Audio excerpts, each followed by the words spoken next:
पुरुषोत्तम मास महात्म। पंचम अध्याय।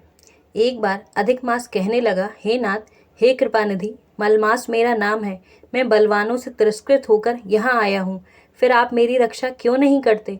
मुझको उन लोगों ने शुभ कर्म वर्जित, अनाथ और सदैव घृणा की दृष्टि से देखा। अब आपकी दयालुता कहाँ गई? इतनी कठोरता क्यों हो गई? इस प्रकार भगवान से कहकर मलिन मुख मलमास श्री कृष्ण के आगे आंसू बहाता हुआ बैठ गया। तब द्रविभूत हारी आगे आके बैठे। उस दीन बदन मलमास से कहने लगे, हे तात, तुम अत्यंत दुखों में डूबे हो, सो ऐसा भारी दुख तुम्हारे मन में क्या है? तुम किसी प्रकार का सोच मत करो। मैं तुझ दुख में डूबे हुए का उद्धार अवश्य करूंगा।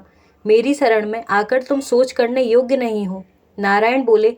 ऐसे भगवान के वाक्य सुनकर मलमास दुखी होकर मधुसूदन भगवान से बोला, हे भगवान, आपको सब कुछ ज्ञात है। आपके बिना इस संसार में कुछ भी नहीं होता। हे भगवान, मेरे दुर्भाग्य की पीड़ा क्या आप नहीं जानते?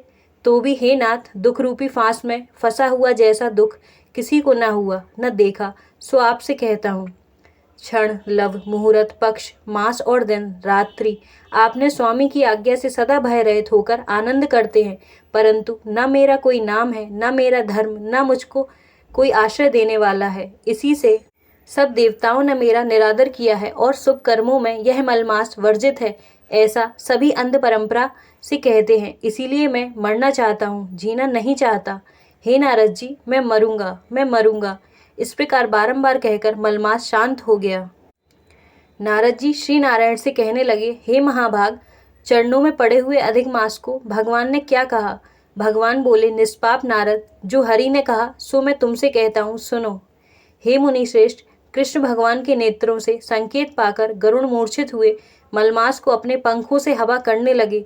तब मलमास उठकर बोला, हे नाथ, मुझको यह अच्छा नहीं लगता। हे जगतपते, मुझ शरणागत को क्यों त्यागते हो? मेरी रक्षा करिए। इस प्रकार कांपते हुए और बारंबार कहते हुए मलमास से भगवान कहने लगे, हे वत्स, हे पुरुषोत्तम, मुझको तेरा दुख नहीं देखा जाता।